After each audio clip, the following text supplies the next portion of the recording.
I don't think you can show up and do a good job if you're neglecting yourself. I couldn't say no. I was doing way too much, but I felt like that's what I needed to do to show my worth at the company and to show that, hey, I'm actually good at this job. For me, it is turning on my feelings. That was a big part of it, because now I know, hey, my feelings, they're not the enemy, and they are something that actually clues me into, hey, there's something wrong going on here. Welcome to The Art of Speaking Up, a podcast that helps professional women access the limitless potential that lies within them. I'm your host, Jessica Guzik, and my mission is to help you find that spark inside you that has the power to transform your career in ways you may not have thought possible. I'm so excited that you're here. And now, on to the show.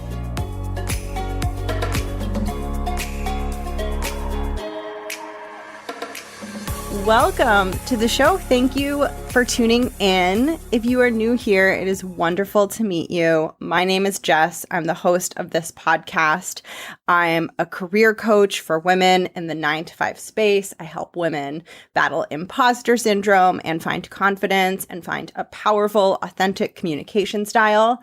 And on this show, I talk all about confidence, and I interview women to get their wisdom and hear about their journeys building confidence. And today's interview is so juicy. It's such a good one.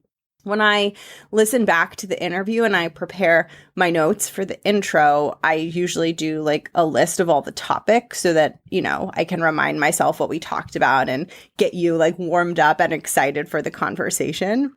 And I kid you not, the list of bullets that I have for today's interview, because today's guest, she is incredible. You're going to love this. The list, though, is so long. I'm going to read you the entire list just so you can get excited about how juicy this conversation is. And then I'm going to get into the interview and let you meet today's guest because it's such a good one. And I don't want to waste any more time. So here's what you will hear about in this interview. We talk about boundaries, balance, saying no, self-awareness, emotions as a clue, resentment, people-pleasing, crying at work, the times that suck and how the times that suck help you build confidence, mental health, starting new jobs, the difference between fulfillment and achievement, worthiness, being kind and compassionate to yourself, processing emotions, mindset, anxiety, limiting beliefs, money struggles, paying off student loans, and wearing what you want at work.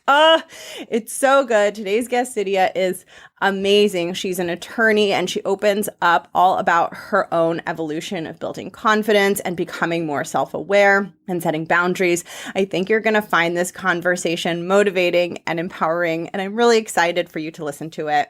Quick announcement. If you haven't yet gotten my course on executive presence, Speak Like a CEO, it is free and I'm dropping it in the show notes. I'm seeing a lot of you are signing up for the course and taking the course, and I'm so excited. And I know that it's going to help you because the things in the course that I cover, that I teach, they're foundational. They're things that you need to do, that you need to have in your voice in order to command a room. But what I really want you to understand, and what I talk about most when it comes to executive presence, is it's not about becoming someone you're not. And if you are someone who struggles with your voice or doesn't feel confident, that doesn't mean you can't build executive presence. And in fact, it's the opposite. So the way that I teach executive presence and the way that I think about confidence and the way that I think about commanding a room is that you can learn that skill no matter what your starting point is. You can learn to do that without changing who you are, and you can build strength even if you struggle to feel confident, and even if you feel like it's hard for you to feel strong and powerful when you're in front of a group of people. I know what it's like to feel small around people. I know what it's like to experience stage fright, because those are big things that I've struggled with throughout my career. And I also know what it's like to grow and find your voice and find confidence in spite of those things. And I went from being so reserved and so quiet and so shy to being really authentic and really being able to express myself, to performing, singing improvised musical songs on stage in front of a theater full of people. And I really believe that if I can do it, and if I can help those scared parts of myself feel brave and comfortable to open up and really captivate a room full of people, I really believe that you can too. And in this course, I teach you the fundamentals, the foundational tools for showing up in a meeting, in a room with people, and contributing to that meeting in a way that really positions you as someone who is strong and confident and authoritative and the leader.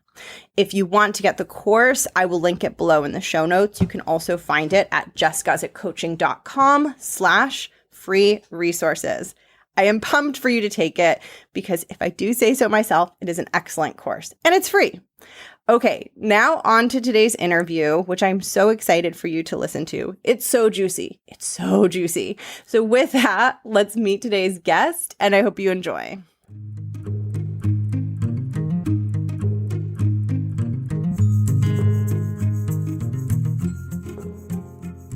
My name is Siria Gutierrez. I am a mental health advocate. I'm also a personal injury attorney in Las Vegas, and I am the co-host of Pivotal Moments podcast. I'm so excited to talk about your career and your podcast and all the things.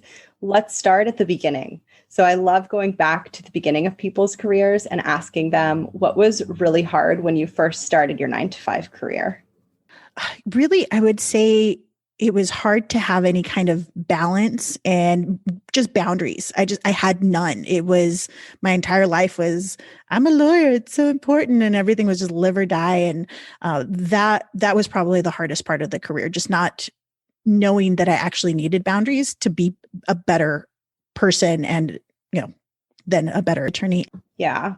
Looking back on that, are you able to recognize any beliefs that you had at the time that made you think like you couldn't put boundaries in place, that now you view the whole situation differently? Oh, completely. I would say one of the big things that I couldn't say no. I couldn't say no, like this is what is being asked of me and I'm not giving enough. I need to be giving more. And look at all these things you're not doing. And, those things, now that I look at it, it's like I was doing a lot. I was doing way too much. But I felt like that's what I needed to do to show my worth at the company and to show that, hey, I'm actually good at this job. I'm really glad that you brought that up because I do feel like it's a constant tension for people where there's the element of, okay, you want to perform and do a good job, but also it's like getting into that pattern of saying yes to everything. It just dilutes your power. And obviously, as your scope becomes bigger, that just doesn't work after a certain point. Is there anything that you could reflect on that you think might be helpful to someone who's like trying to walk that line? What's coming up to me is the word hunger, right? You want somebody who's like a young Alexander Hamilton, everybody who's young, scrappy, and hungry. Like that's what people want at the beginning. And employers, and particularly in law firms, they want that too, because they know that they can grind you and that you're just going to be willing to give all of it to them. And I now in hindsight hate that. I think that's one of the worst things that's going on in the profession because it's leading to burnout. It's leading to us having really high substance abuse issues, really high suicide rates. We're already predisposed to it because of the profession and just kind of dealing with people's problems. But just that attitude of you got to churn and burn, like that's some law firms' attitude. Like, no, we only want to hire, 1st to 3-year associates because they don't have bad habits. But really it's because they don't have the habit of saying no, and they're not going to tell you, no, this is more important. And it's almost easier to shame young practitioners into giving me your whole life, which now I'm like, no way, no how. It's so crazy. I don't know if you experience this, but the older I get, the more I look at philosophies like that. And to me, it just looks wacky. Like, how can we live this way? Like, it looks so broken the more I reflect on it. Absolutely. And now that I'm older, what I see is, there was somebody in my position about my same age now who knew this and had that knowledge. And there's a part of me that's like really cynical. It's like they knew it and they were doing it intentionally. And there's another part of me is like, well, that's all they had known at the time. So really, maybe they just weren't aware. And I'm super self-aware now, way more than I think I've ever been in my entire life. And that has played a huge part into being able to say, yeah, that's not good for me. It's not good for new associates coming into the profession. And it's probably a big reason as to why people leave. Oh my gosh, yes. Okay, so self-awareness. I also want to ask you about what your boundaries are and what those practices look like, but I think self-awareness is the key to so many things. So I want to hear more about what does that look like for you right now? For me, it is just, I mean, it's all the things. First of all, it was turning on my feelings. That was a big part of it, because now I know, hey, my feelings, they're not the enemy, and they are something that actually clues me into, hey, there's something wrong going on here. Like, well, pay attention to this. Like, what's coming up to the surface, and just really paying attention. And that's just that self-awareness of paying attention to myself. How am I feeling? Am I pushing myself too hard on something? Am I letting these things that mean something to me are slip, like those boundaries? If I'm letting those things slip, that's a clue to me. Okay, what's going on here? Why are you rescheduling your whole life for this luncheon that you really don't care about? Like, what's going on here? Oh my gosh, it's so crazy when you have those moments where you're doing something and you have like all this pressure around it, and then you step back and you're like, wait, I made this so important in my head and I'm not even sure why. Mm-hmm. Yeah, no. And I remember this one marketing meeting last year. This was pre-Rona, obviously. And there was this pressure to go and to be seen and to meet these people. And it was so important. And I was so salty the entire time. I just did not want to be there. I was mad. It was, I got home past my bedtime hour, like all of these things. And I went to my therapist, and she's like, you weren't mad at the guys for asking you to do that. You were mad at yourself. And I was like, what do you mean? She's like, you crossed one of your boundaries. That's why you were so resentful. And I was like, you're right. That's exactly what it was. I was so mad about this. And so then the next time they asked me to do something, I was like, yeah, no, that doesn't work for me. And they were surprised. They were like, wait, did you just say no? It's like, yeah, have fun. Let me know next time.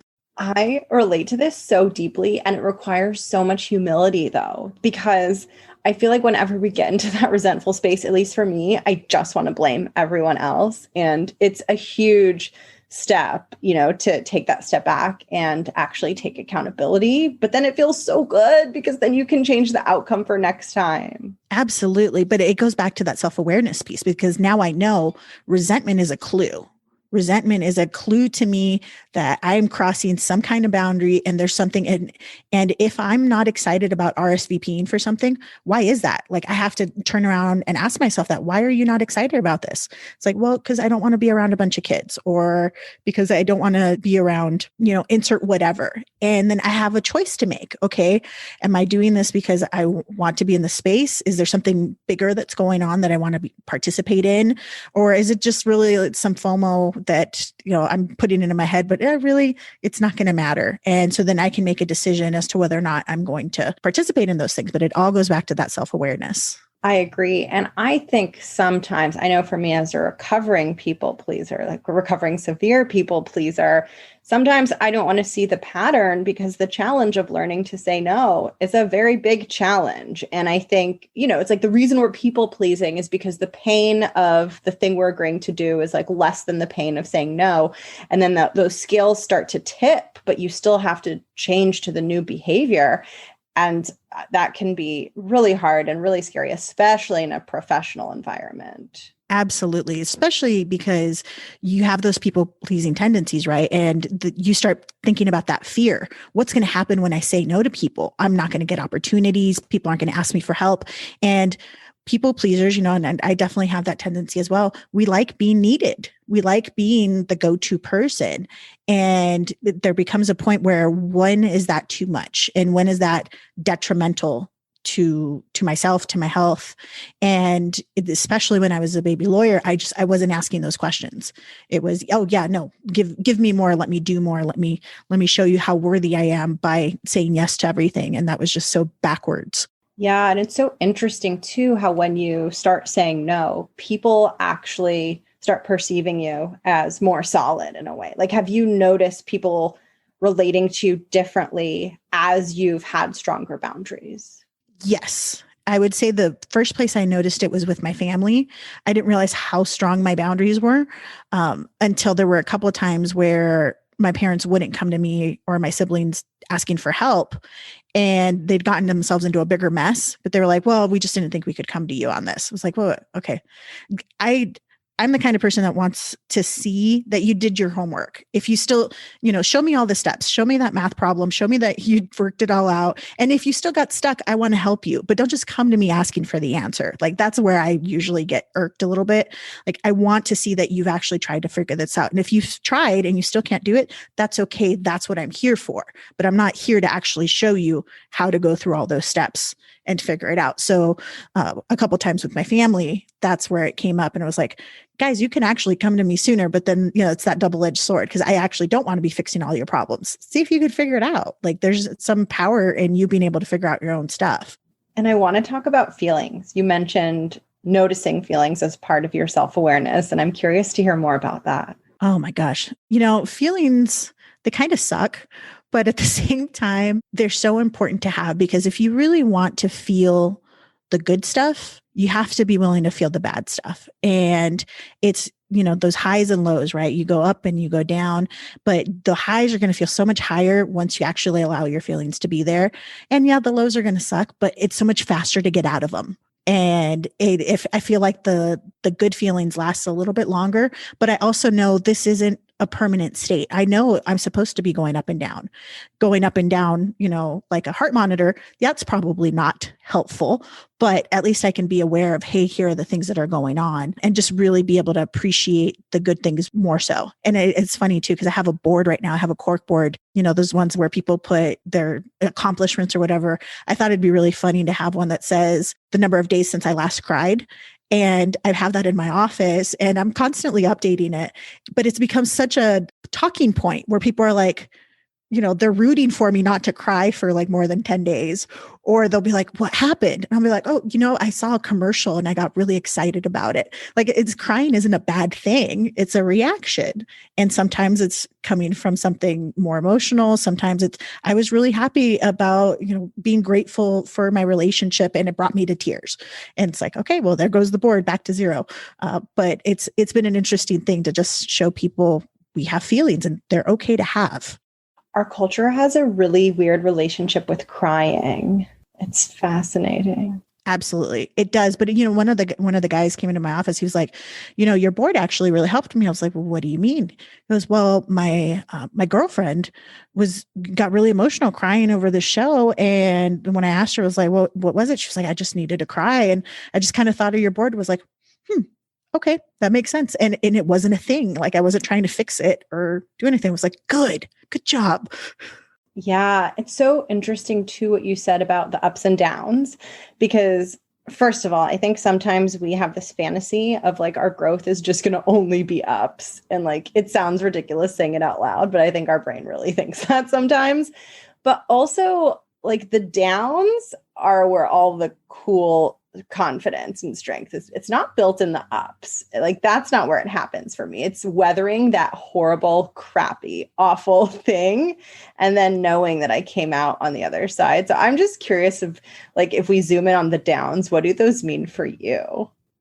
The downs for me usually mean a lesson, kind of like what you're talking about. Like that's where there's going to be some growth. But what is it about this down that I need to work on? And, recently I had a down where it was me realizing it was triggering an old story in my head. And that's what that whole down was. And it was just this whole, I'm not worthy spiral that I was in.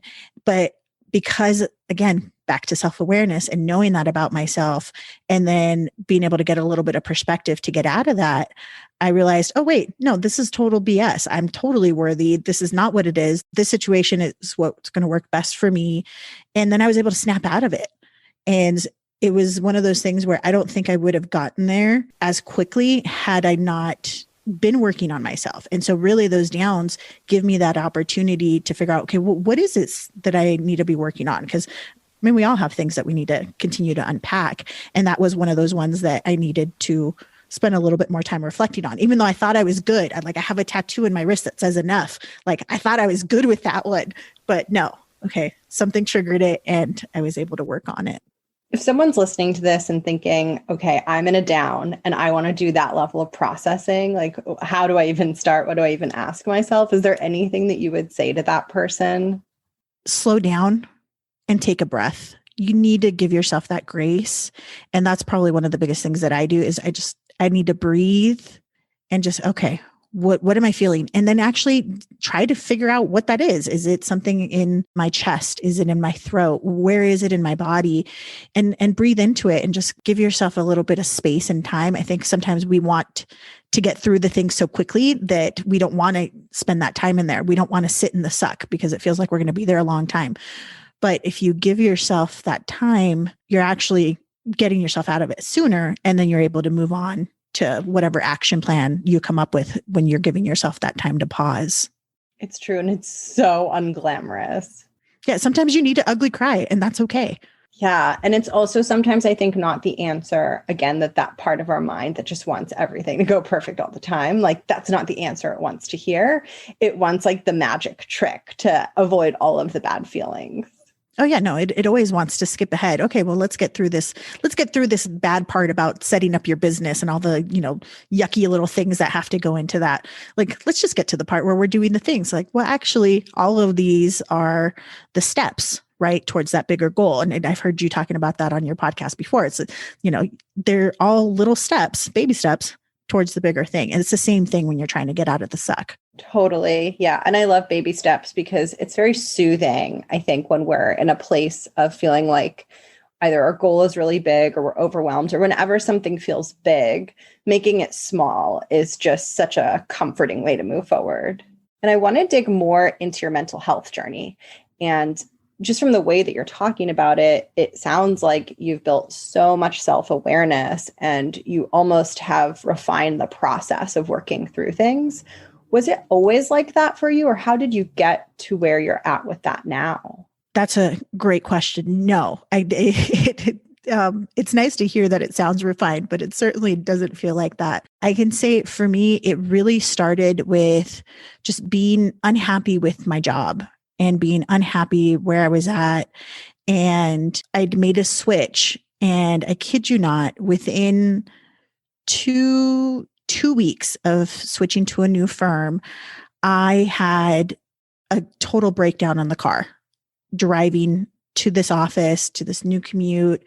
And it was a song that I love very much so, that just, music has a way of affecting us, and, can bring up good memories and bad memories. And this one, for whatever reason, I was so attuned to the lyrics in this song that it just opened up the floodgates, and I ugly cried my entire way to this new office. And I realized now that was a panic attack. I had a severe panic attack in the car. Should not have been driving my car, but I was. It was raining just as much inside my car as it was outside the car. It was just absolutely awful. And that finally led me to go to therapy, because I was like, there's clearly something wrong with me. I just switched jobs thinking this will be a better place for me, and I'm already miserable. And it's 2 weeks. So I didn't take it as this place isn't the right place for me. I took it as I'm broken. I'm so incredibly, damaged somehow that I need to fix this. And, what's interesting about therapy is what leads you to therapy isn't usually why you need to be there. So, I just wanted to focus on the career and the job, and, this is what it is. I was toying around with leaving the profession altogether. And really, when it came down to it, the profession wasn't the main problem. There were things that I was telling myself, or, these huge ingrained limiting beliefs that I didn't realize that I had until I started unpacking and working on those things. I'm very curious what song was playing. It was La La Land Audition, when Emma Stone's talking about, here's to the fools, the dreamers, and the playwrights. Here's to all the people who dream, and, foolish as it may seem. And I was singing, and I have this playlist that's my singing playlist. And I love being able to do that at least like once a week. And for whatever reason, just those words just hit me, as there's this praise towards the creative side. And here I was just completely ignoring that side of myself. And I think that's what it was when I look back on it. At the time, I wasn't doing anything remotely creative or fulfilling on that side of my soul. It was just trying to figure out how to, continue to stay in this profession, pay off my student loans, do all of those things. And so in hindsight, I think that was really what it was. It was just, it's a beautiful song to artists.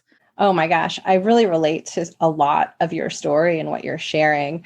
First of all, like new jobs, like those first few weeks, even months in a new role, I think we have to be really careful and caring for ourselves. Like I think we think, oh, it's fine, I'll be fine. That's a very challenging time, I think, for anyone, no matter the situation. I agree. And I think it's also a good opportunity for you to pay attention to yourself. I love a clean slate. I love being able to start at a new place, get new habits in place. Like I paired a new job with going to the gym, and then I was able to keep that through, until the lockdown happened. And so I like it. But at that point, I was so focused on working on getting my happiness by what I was doing on the outside and my achievements that I wasn't realize what was going on inside. So I actually needed that. I needed to be in that space. Were there some big takeaways from therapy that you feel like have been foundational to where you're at now? The big takeaways, definitely self-awareness. I think that was something that I've always kind of known, but I wasn't able to identify. But the worthiness aspect, oh man, like I had no idea what I was carrying around with me due to my own trauma and childhood and things. But that worthiness aspect, just when I came to that, I got a message early on that I wasn't enough. And when I realized that's what was going on and one of my patterns, it was huge because I mean, you just don't know all of the things that you have going on or when you picked them up so early on. And so I think having that self-awareness and then being able to work on those issues and giving myself more grace, giving myself a break for having feelings. I mean, we make up stories in our head all the time based on feelings. And, I've got my therapist being like, why are you being so hard on yourself? They're just feelings. I was like, oh, yeah, you're right. Okay. What you're saying is just really hitting home with me. I think even in the processing that we do sometimes when we're trying to work through that stuff, it's like, I don't know. It sounds like what you're describing is something I've experienced too, but I'd love to hear is like, we're being hard on ourselves while we're in the process of like trying to work through the thing, just like trying to give ourselves the space. And we still have that dialogue of like, oh, I shouldn't be this emotional. It shouldn't be this hard. And it's like freeing to see that. And also it's sometimes sad for me, at least, when I realized how prevalent that voice is and how much management it requires and how unfortunately, how big a role it's played in my life. No, it is. And I see it in others. And I want to help other people with those issues because it is something that we are so much harder on ourselves. But once I started being nicer to myself and just started treating myself, basically reparenting myself in a lot of different ways, that's when I really started to see more changes in myself where, not that I became uninterested in things, but they weren't as big of a deal I would have made them out to be before. And I think that in my profession is seen as really odd because everybody's just, it's win or lose. Everything's your, win or die kind of attitude. And it's like kill or be killed. It's like, whoa. It's not that serious. Like I'm a civil attorney. I'm dealing with money most of the time. It's really not life or death. Like we can calm down here. But for a long time, that was not the attitude. It was everything is just so big and major. And you're like, no, it doesn't have to be. I agree. And I think that creates so much pressure for employees and for people in companies. And I just think about this a lot of, what can companies and teams and leaders do to try to shrink that, because that kind of stress, I don't think we need that to perform well. I just don't think it has to be there. And I think for me, I totally agree with what you're saying. I don't think we need that kind of stress in there. But what has really come to the surface for me most recently is that, you're not just blank. You're not just an accountant. You're not just a lawyer. You're not just whatever it is. And for me, that shift of lawyering is a skill set, not an identity. That paradigm shift for me has been huge because I'm now giving myself permission to be my full self. And yeah, this happens to be one of the skills I have, but it's not all of me. And that also means that I don't give that job all of the power. And I think that that's why people make things so much bigger, because they are giving so much of themselves or their entire selves, or just putting that identity in, I'm this executive, I'm this person. It's like, no, that's part of you, but that's not the whole thing. Oh my gosh, yes. And also, how do you hold that in one hand and then in the other hand, hold the idea that you care about your career, right? It's like, first it's that separation of the human from the job. And then it's like, and how do I hold the complexity of, I want to show up for this and really do a good job. And I think you can do both, but I don't think you can show up and do a good job if you're neglecting yourself. I completely agree. And that actually leads right into the next thing that I wanted to ask you about, which is just practices that you've brought into your life. And maybe they've evolved over time, but what you like to do to care for your mental health, both in the work setting and then, evenings and weekends, just what some of that looks like. Yeah. So before we started recording, I went on a walk. I try to do a daily, some sort of exercise every single day.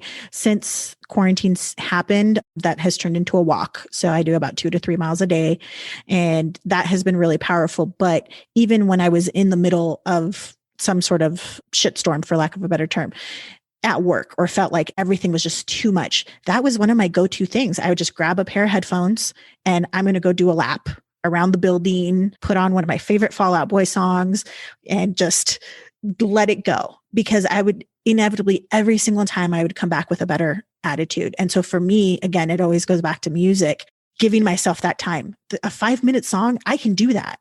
That is manageable during the day.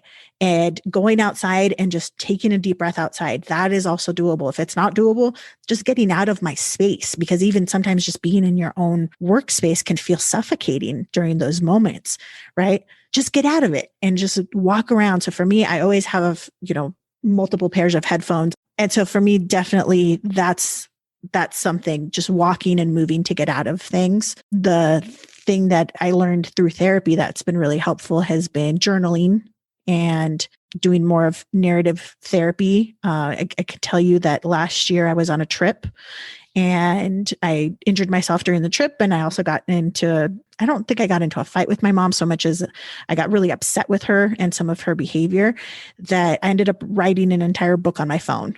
I just escaped into writing into my phone and was like, oh, wow. Okay. I wrote an entire very naughty fantasy story on my phone, but it was just that act of writing. And so when I came back and told my therapist, she's like, I'm not at all surprised that that's what happened. And that's how you coped with the situation, was through writing and using what you had, which was, a note on my phone. Writing has a way of just like, when it's in our brain, it's so different than when it's on paper. It's insane to think about. But it's such an easy thing to do, where you just, it doesn't have to be right or wrong. You don't have to share it with anybody. It doesn't have to be anything else other than taking that space to write. So if I can write, I'll do that. If I can go out and walk, listen to a song, that'll help too. Sometimes I don't listen to anything, and just getting out helps. And I would say the other thing too that really has helped would be doing something for somebody else. Getting out of my own head and just not focusing on that problem has been really helpful. I've noticed that more and more. And it's like, oh, okay. Eventually I have to go back to deal with my problem. But if I can get out of my own head, that is helpful. Yes. I like reminding myself that I'm not the center of the universe. You're not? No, but it seems like it a lot of the time. It's the trippy thing about this human experience. Yeah, right. I mean, we're all the main character in our own films, right? It's like, actually, no, you're not the center of it. That's a good reminder. I'll have to remember that too. Yeah, it's just like, I don't know. Sometimes I laugh at my own ridiculousness. And just when you said that, reminding of yourself just reminded me of how I just forget sometimes. And I think doing things for other people or thinking about other people's experiences is just such a healthy way to remember how subjective what we're going through is. Like, yes, our experience of it is real, but it is not the entire world. Right. But at the same time, I also would caution anybody to not minimize themselves with it. Right. Because I know it's like, oh, okay, she's a lawyer. She's whining about her job. Like, things aren't that bad. It's like, yeah, but there's still valid feelings to me and there's still valid feelings to you. Right. And so a lot of times we'll get into that danger zone of comparison and like, oh, well, my struggles aren't as bad as somebody else. And it's like, well, they're still your struggles and it's okay for you to feel that way. So I would, when I try to help somebody, it's okay, well, what can I do to just help and not necessarily compare, but just, it's more of giving. Let me give a little bit of myself, mostly to just get out of my own head. So it's actually pretty selfish, but it ends up being a pretty positive result. Yes, I relate to that very much. And on a slightly similar note, I want to talk about mindset and I want to get all of your wisdom and experience. Has mindset been something that's felt relevant for you in your professional life?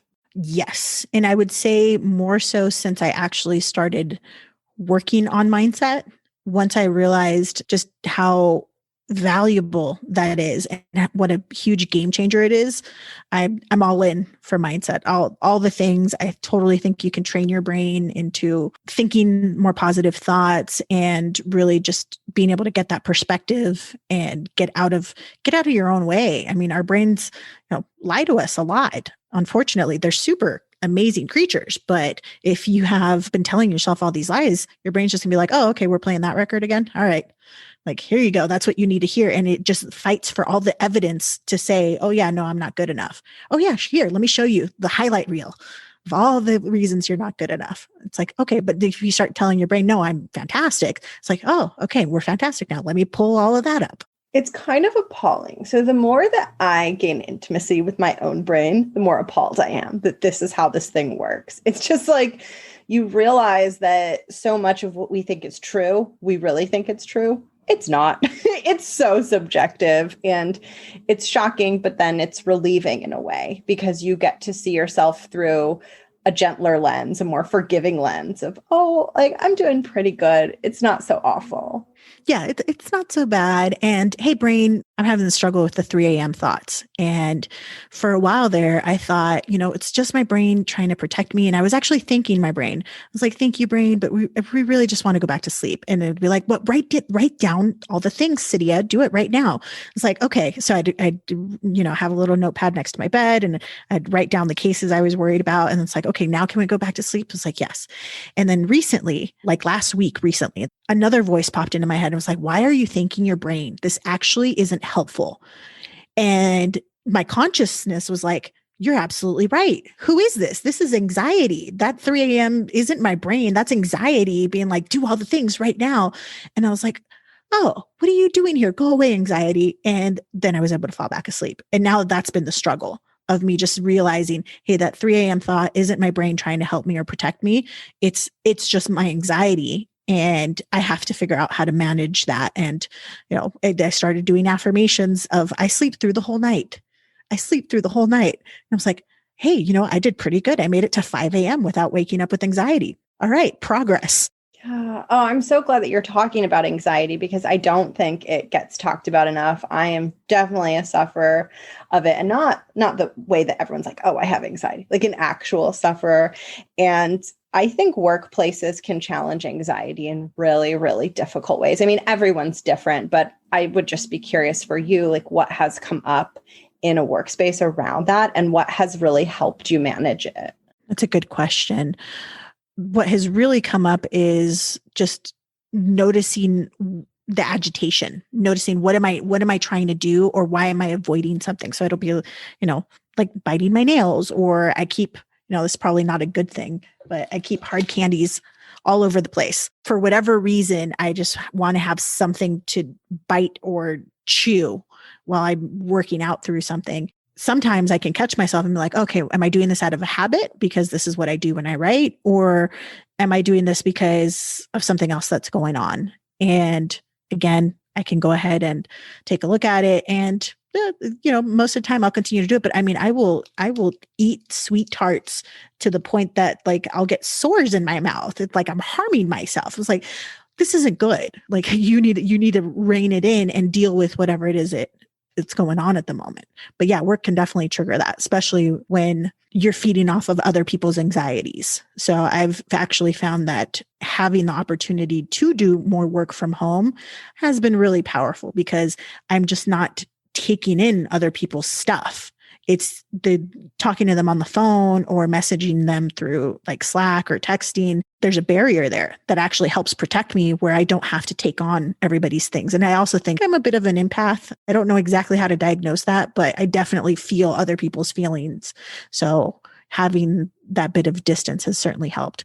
This is all really relevant, and I'm guessing it's probably relevant for anyone who's listening. And I totally relate to soaking up other people's energy, and it can just be a relief to have a break from that. Although it is a little bit lonely on the other hand. It is. And so what I do is we actually have an office now where we consolidated all of our smaller offices. So we call it our headquarters. I'll pop in when I want to, but I'm not spending a lot of time there right now. Yeah. And going back to mindset and change and this idea of, because you mentioned limiting beliefs and working through those, and this idea of showing ourselves that we can do things that maybe we didn't think we could.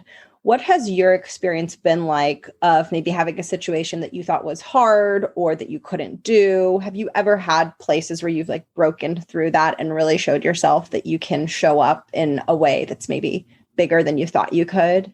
Yeah, I would say probably in my handling of money. Handling money was always something where I had the belief of, money's meant to be spent. Anytime I get money, it would just, burn a hole in my pocket, all of those things. And so I was awful with it, just completely awful. And little by little, I had to learn how to do that. But I mean, I was living paycheck to paycheck as a baby lawyer because I didn't know how to handle myself at all. And it wasn't necessarily that I had an increase in income so much as I had a mindset shift on how I handle money. It's like, no, I can handle money and I can pay off my student loans. I can live on a budget. I can do these things. And little by little, as you see that big debt going down and eventually being gone, I paid it all off in 2019. It was such a relief of like, oh, I can do this and I can save money and I don't have to be in a situation where I'm constantly worrying about it. Like that's the last thing on my mind is money. And it's because I've learned how to manage myself and I know that I can handle myself. I know that I'm not going to go run up a bunch of debt or that I'm going to be at risk for bankruptcy or things like that, things that I've worried about. Like, no, I'm good because I've now put in different strategies for myself to help me with these things. So I think that was probably one of the biggest mindset shifts that I've had. But it took some time. Money is such a loaded, controversial topic. And I sometimes wish there was more open discussion about it because it causes pain for people in so many ways. And it's so strangely taboo in certain ways in our culture, which really fascinates me. But I also had massive student loans and oh my gosh, it caused me so much psychological distress that if I had had tools at the time, I probably could have worked through, but I didn't. And so it just all felt like massive and overwhelming. Well, and this goes back into the mental health stuff, right? Because you learn your money skills from your parents. And if your parents don't have it, like where are you going to learn it from? And so you have to understand whatever messages you got about money, you got it from somewhere, right? And we get it early on.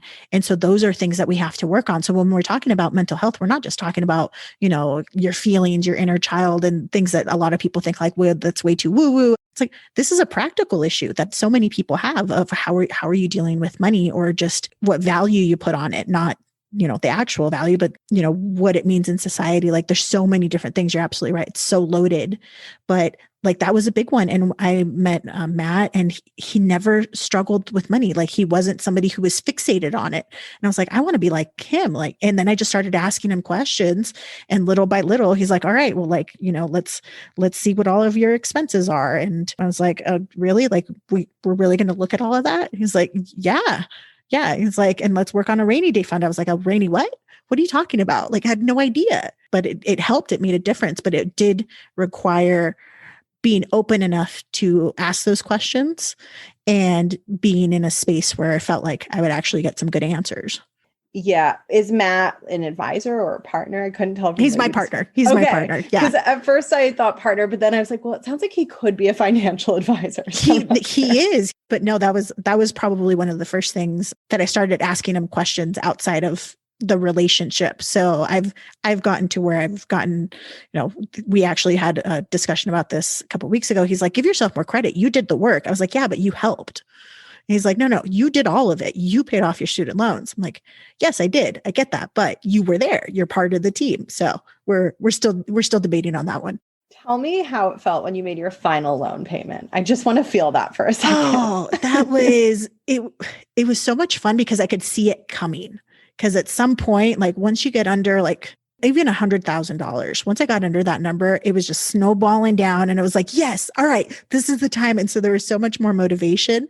And there's this great song on YouTube that's like, I finally paid Sally Mae back. I was so happy to post that because it was like, yes, I'm done.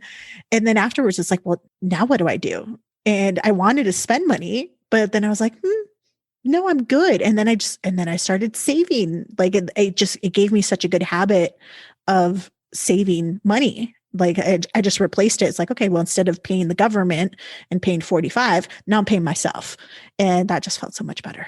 Oh, I relate so deeply. I also had gigantic law school loans. Law school is really expensive, and that feeling of having it gone. And so if there is anyone listening who's still under the mountain of debt, like, know that it's worth it. It is worth it to get to the end. And it is worth it, but it really depends on what you want, because I have friends that don't want to pay it off. They're like, whatever, I want to use that money to save for my kids' college or to buy my house and do all those things. That's fine. You got to know what your reason is, and then you can stick with that. For me, it was, I can't fathom giving this administration any more money, the prior administration. If I had student loans, I'd pay them up to you, Biden, but that's not going to happen. So there was that aspect, but mostly it was just, I'm getting taxed for being poor. I'm going to end up paying this for like ever? Like, no. And so I just really made that a priority, but that worked for me, and that doesn't work for everybody. And that's okay. It's just, if you want to be at the end of that tunnel, though, you can be. And it's pretty awesome. Yeah, I agree. It's such a personal decision, money stuff. And I want to talk a little bit about identity. And I love asking people about their relationship with their own femininity. And for you, I'd love to hear about, being a Latina woman, how you experience that in your life versus in a professional setting, if there are differences or distinctions there. There are definitely nuances, but what I've noticed, the more I come into myself and into being a whole person, I have to accept all of it. And so I'm not wearing it right now, but I usually have some sort of really fun lipstick, like a purple. And so that I'm kind of known for that now. I'm known for wearing these bold colors and for wearing, sassy glasses. Like those are the little things that I do to be a bit more feminine. But I also stopped wearing suits.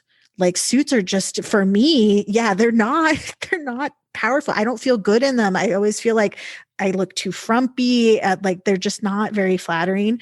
And so instead I ended up adopting more of the like pinup style clothing.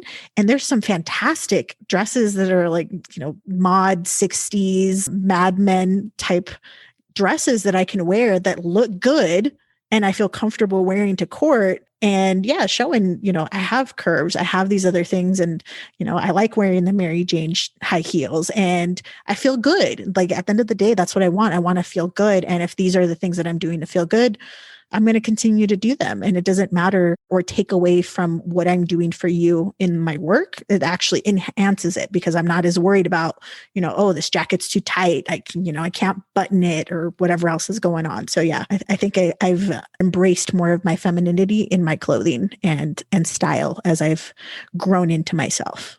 My soul is like beaming hearing you say that, because I had the same struggle with suits. I just didn't feel like myself in them. And in what you're doing, you're doing a favor to all women. You're doing a service to everyone, right? By like identifying who you want to be and sticking with that, because you're going to give so many other people permission now, whether they're hearing it or seeing you out in the world. It's like, that is what we need to be happening. Oh, thank you. That feels really good. It is one of those things where you don't realize that it can impact other people. But suits, they're not for me. And some women love them and they look fantastic in them. If you feel good, go for it. For me, I'm good. I feel like I'm playing dress up when I put on a suit. Like I'm trying to play the part of an attorney. And it's like, okay, well, I always wanted to be a TV lawyer, but not really like that. Like, I wanted to be on Law and Order. Like that's totally different. Yeah. To everyone their own, For me, I don't have a full range of movement in a suit. Like, I just feel like I can't move my arms. It's so weird. I just don't. I would love, though, I will say this, to get like a suit from like the 1940s, like a custom made suit that's just straight out of World War II. They look really good, but they were also tailored to women. They were super feminine and cute and just these signature pieces. Like I would wear one of those, but the stuff I have to go buy at Macy's, no, it just doesn't work for me. Oh, I relate so deeply. And I want to talk about your podcast. I want to hear all about it. So tell us what inspired it. Well, it was one of those things where when I was toying around with getting out of the law, I kept toying around with it. And I got to tell you and your listeners, I was so paralyzed by fear of starting this podcast that I bought the equipment back in 2018. I bought my mic that I'm using now. I bought my little Scarlett, and I even think I bought a domain name. And as soon as everything came in from Amazon, I left it in the box. I left it in the box until quarantine in 2020. I was just, oh yeah, no, that's a good idea. And I got so excited. And then I couldn't pull the trigger. I wasn't able to do that. But I kept going back to this idea of talking to people who got out of the law and, what they were doing, because that's what I was fantasizing about. Like, yes, what am I going to do with not actually litigating anymore? And it evolved over time to really talking to people about what are those big changes. So the podcast that I co-host is Pivotal Moments. It's a podcast sharing, exploring, and celebrating stories of change through mindset and wellness and their effects on our relationships, both to ourselves and others. And that really has evolved also from, talking about just changes people are making to really those effects of the mindset and wellness. That's really the themes that have come out through interviewing people and moving forward. And it's actually very therapeutic. I don't know if you found this with your podcast. Like, I've learned so much, and my co-host, same thing. Even her therapist was like, I didn't think we'd get here as quickly. This podcast is really good for you. She was like, well, I was hoping we would get here. So it's been a fun journey just to kind of see where it goes and using your voice and putting it out there. That's fantastic. And I totally agree. I think there's something about having these conversations. I say this a lot to guests who don't have a podcast, where like when I do this interview, I get to know you and talk to you in a way that I wouldn't talk to you if we just met. I'm going to go straight to all the topics that are most important. And there's something about that is so cool. Yeah. And also just an opportunity to network sounds wrong. That's not the right word. It's to connect. It's really connecting with people that I would have no opportunity to connect with otherwise. And that's been the fun part for me, that and being able to connect with my co-host, Melissa Robena. We've been friends for a long time, but we've been having conversations that we've never had before because of the podcast. Like, we just have this additional level of intimacy now that wasn't there before. And it's nice because, you get to continue with your growth and you get to have a good time. Oh my gosh. Yes. We'll link your podcast below. Is there anywhere else where people can find you online or anything that you want to share with everyone? Yeah. So, we're on all things podcast. So Spotify, iTunes, all the things. You can find us there, Pivotal Moments HQ. And you can also follow me on Instagram. I post a lot of things on there, and that's siria.gutierrez.esquire, or their underscores, whatever it is that that Instagram lets you do. So I do a lot more on there. I'm trying to build things, and I'm actually starting to work on my own coaching journey. I know that was something that you embarked on recently. So I'm curious how that's going for you, but that's probably something that will be documented, I think, on the podcast as we go forward. Congratulations. Thank you. That's really exciting. Are you coaching now, or is it something you're going to do out in the future? I actually start a fundamentals course next week that I'm super excited about. And I do mentor a lot of young women who want to go to law school. I've been doing that for a long time, but this is actually taking a step into the coaching industry that I'm really excited about. I am so pumped for you. We will have to stay connected because, you've done so much inner work, so you know this, but it's like your life will now change again. And I'm so pumped for you. Thank you. I'm excited. It seems like the right move.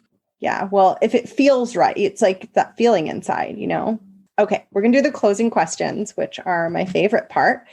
And today we have 3. The first closing question is a piece of advice for everyone listening. What is one thing that someone can do today or this week to feel more confident and empowered in their career? Learn and practice the word no. Such a good one. That doesn't need any more commentary. It really doesn't. It's just, you got to practice it and you got to say it with conviction, and you have to know when to use it and when it's right for you. And that leads so perfectly into the next question, which is about the title of the show, The Art of Speaking Up. I love to ask every guest, what does the art of speaking up mean to them? For me, it is about speaking up for yourself. And one of the first areas that I did that in was saying no. And so that's why for me, saying no is, that's what it is. The art of speaking up it's an act of self-love. It's an act of you putting yourself first because it's what's needed in the moment. And you're going to give so much more when you're able to take care of yourself. And for the final question, so this question came from the same thing that inspired the show, which is I had this time in my career where I was feeling very overwhelmed, not confident. It was a dark time for me, and I didn't really have any light at the end of the tunnel that I could find at the time. And so I started this show to create that for anyone who might be struggling with self-doubt or just going through a tough time. And I love to give this last spot to the guests to share anything that you would want to share to someone who's hitting a rough patch or who is just looking to feel stronger and more confident. I love that concept. I would say for anyone who's listening, you are absolutely enough and you are worthy of everything that you could possibly want. And it's okay for you to take time for yourself. It's okay for you to say no. If you feel like you need permission to work on yourself, here you go. You have that permission. You can go and work on yourself. You can do whatever it is that brings you that joy and that spark, because I got to tell you, you are better for yourself and for the world when you're fully yourself. I love that. Thank you so, so much. Thank you so much for tuning in. I loved today's conversation. And one of the things that I love most, which you may have noticed if you've listened to several episodes or several interviews, is I love talking about the full spectrum and full range of emotions that we experience in our confidence building journey. I really do not think that building confidence is about just feeling good and strong all the time. I really think a huge part of the confidence building journey is learning to be in those harder moments, those darker times, just those instances where you feel awful. I actually think those are integral to your journey of building confidence. I don't think you can build confidence without those things. And it is interesting because I do think sometimes we want our journey to be linear and easy and straightforward, and we want it to have no challenges, right? We want to commit to our growth and then everything goes well from that point onward. And that's not how it works, and that's not how it should work, because it's very hard to build actual enduring strength without going through hard moments and learning to be with yourself in the hard moments. That is a massive part of the puzzle. And if you miss that, you miss the real confidence building and you miss enriching yourself as a leader. And that's why I love these types of conversations where we're talking not just about feeling strong and confident and amazing and finding that unique expression of self, but also just talking about the things that are hard and the struggles and the down times. Thank you so, so much for tuning in. Don't forget, if you want to sign up for my free course on executive presence, you can find that in the show notes below. And if you're interested in working with me, I now have 2 ways that you can work with me. So the first way is just one-on-one coaching. I have a few spots left to take on one-on-one clients. And the second way is I do corporate coaching and speaking. So if you want to bring me to your company and work with me in that way, you can reach out to me through my website, and I'll drop my contact information below. Thank you so much for being here. I hope you're doing well. I hope you're still plugging along during this wacky, draining, really hard time in the world between the pandemic and what's happening with social justice issues and everything that's on the news. It's been really, really hard for different people in different ways, right? But I hope that you're doing what you can to take care of yourself. Hopefully you're using your voice also to talk about issues that matter, issues that are important. I'm going to be trying to do that more and more on the show and on, wherever I put out content and talk about things, because I think it's important, and I really want to be using my voice to talk more about the injustices that are happening. I'm not an expert or educator on this topic at all, but I can link below in the show notes some places you can go that have been helpful for me to learn, and just keep learning. Just keep going, keep peeling the layers. All right, that brings us to the end. Have an amazing week. I hope you're doing so well, and I'll catch you next week for a solo. Okay, bye.